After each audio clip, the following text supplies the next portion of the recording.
Anime fans, the first topic I'm going to discuss is there's been details released about Zack Snyder's all-weighted director's cut of Rebel Moon. So this is what he said. The director's cut is close to an hour of extra contact, so I think it's a legitimate extended universe version. You really get to see a lot. It's more painted in all the way. The director's cut is a solid and deep dive, which I have notoriously done throughout my career. I don't know how I get into this director's cut thing, but what I would say about is that for me, the director's cuts have always been something I had to fight for in the past. Nobody wanted it. It was this bastard child that I always was trying to put together because they felt like there was a deeper version, and with Netflix, we shot scenes just for the director's cut. So in that way, it's really a revelation because it gives that second kick at the can for big fans, like a real discovery that they will not otherwise get. I'm really excited about it.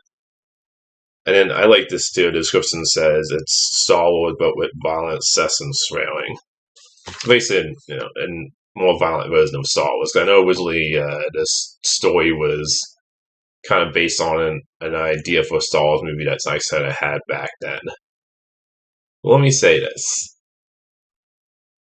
I don't understand what this obsession is with Zack Snyder, with him wanting to, like, every movie he does, he seems like he's always trying to make, like, over 3 hours, only 4 hour movies. And I don't mind long movies.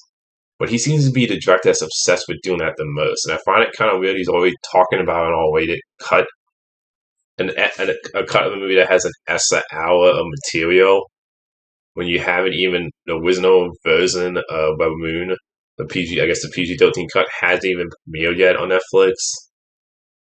I'm just like, why don't you just put out the version that's the all-weighted longer cut? Especially when it says he has like a like an extra hour, which is a lot. That's what there's like his longer cuts always seem to have like long, like like an hour or a half hour, like a lot of footage that's cut out. Like you have his Justice League Drago cut, and I understand Joss Whedon came in and reshot some of that movie, so I know fans are gonna be pissed off, but he is credited as a director on that cut. So do not come at me for like getting mad about that. But yeah, Drago cut of Justice League. You have his director's cut, which was nearly 4 hours, and then if you want to count the black and white version, you have that too of the nearly 4 hour cut. And then you have Watchmen, which is the director cut, the director's cut, and then you have the ultimate cut with Watchmen, where it was the animated sequence into the movie, where the one guy's reading a comic in the movie, and you see the story in the animated sequence throughout the movie. And I know Sucker Punch, he had like the theatrical or the standard cut. I know at some point he's going to release a director's cut of that. So it seems to be like a pattern, and he even says how he's like into director's cut a lot. And I'm just like, I don't get why he seems to have trouble making movies that aren't like nearly 4 hours or like way over 3 hours when it comes to his. Plus, I just think it's kind of weird he's already talking about it, trying to cut this movie, because all it does is make me kind of go like, well, why don't I just wait till you put out that? If you cut out like an hour of material, then why should I watch the PG-13 shorter version? If so, it's just weird. He's already talking about this cut right now.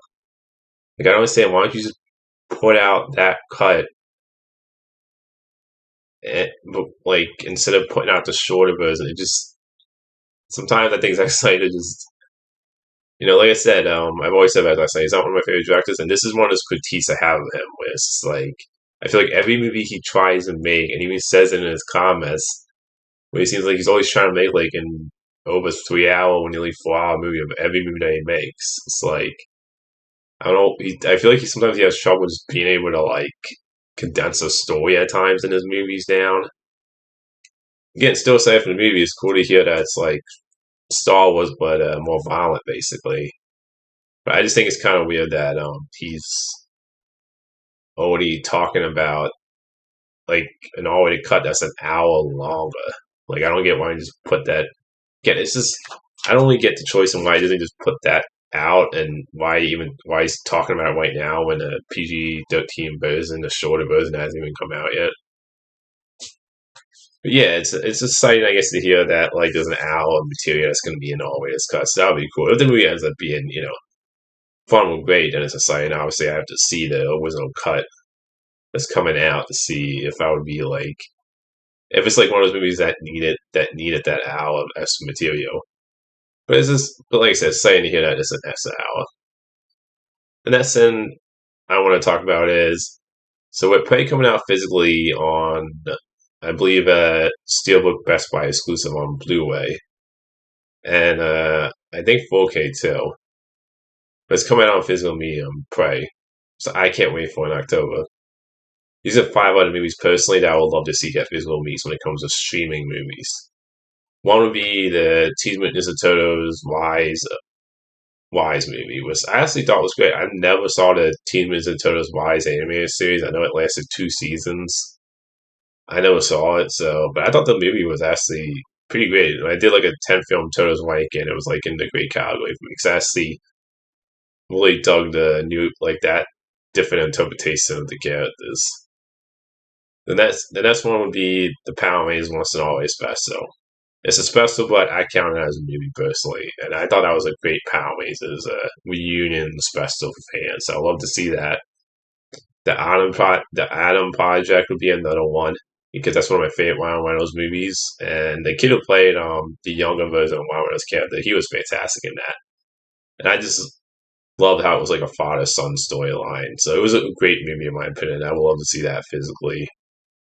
The Old Guard, I would love to see physically because that's another movie that I loved. I remember they were talking about a sequel, but I don't know if that's like still happening. What this they're still working on it.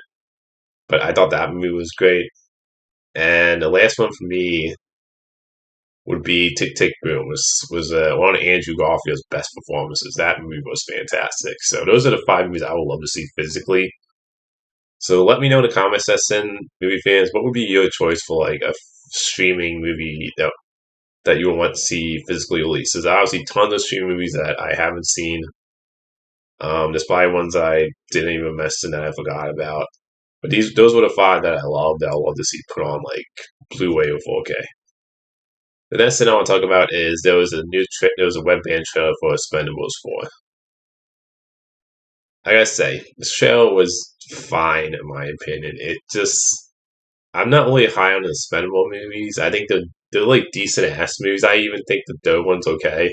I know a lot of people seem to hate the third one, but I'm like the first two weren't great either in my opinion.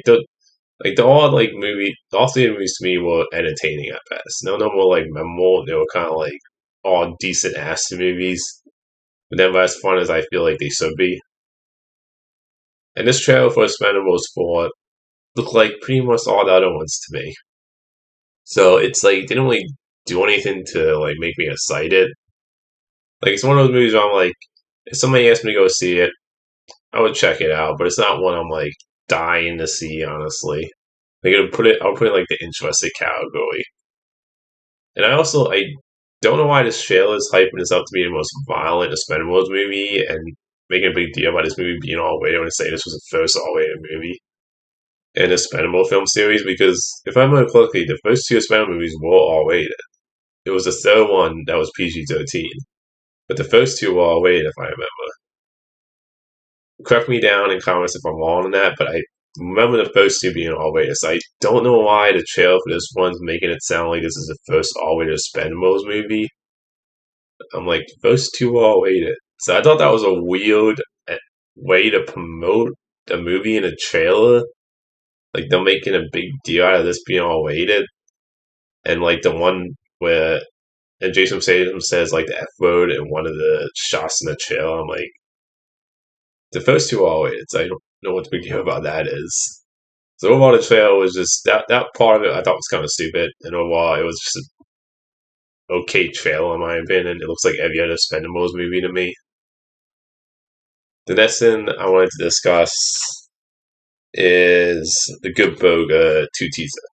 Now, I actually think the first Good Burger is actually a really funny movie. It's not one of my top comedy films of all time, but it's a fun movie, the first one, so I am excited for the sequel. I thought the teaser was okay. It was nice to see the two characters back again.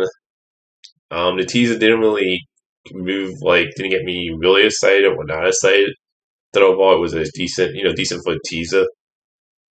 The only thing I worry about this movie is that there's a lot of comedy sequels that always kind of have trouble being as funny as the first one, like Dumb and Dumber 2, the second movie of that, where I love the first Dumb and Dumber movie, and the second one I thought kind of sucked, to be honest. It just wasn't as funny.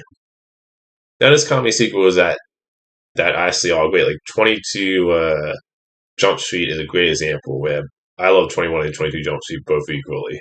That was a great example of doing a comedy sequel, but comedy sequels are like kind of miss with hit, so I'm curious if this is going to be one of those comedy sequels that's going to be as funny as the first one, or is it going to be like Dumb and Dumber 2, where I was kind of like, it's not, well, I didn't find the jokes to be all that funny the second time around, so we'll see. But overall, as a teaser, it was a nice teaser. It didn't like blow me away, the teaser.